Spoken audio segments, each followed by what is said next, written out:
Service in Mount Holly, New Jersey has issued a severe thunderstorm warning for southwestern Camden County in southern New Jersey, central Gloucester County in southern New Jersey, until 7 p.m.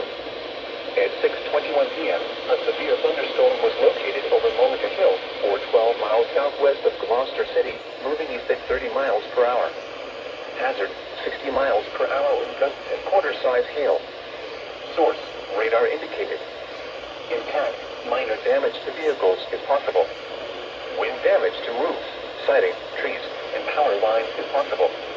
Locations affected include Glassboro, Pittman, Clayton, Berlin, Swedesboro, Chislehurst, Atco, Sicklerville, Williamstown, Mullica Hill, Monroe Township, Turnersville, Pinedale, Winona, Pine Valley, and Blackwood. This includes the following highways: New Jersey Turnpike near Exit 2, Atlantic City Expressway between mile markers 32 and 44. For your protection, move to an interior room on the lowest floor of a building. In addition to large hail and damaging winds, frequent cloud-to-ground lightning is occurring with this storm. Move indoors immediately. Remember, if you can hear thunder, you are close enough to be struck by lightning. Repeating, a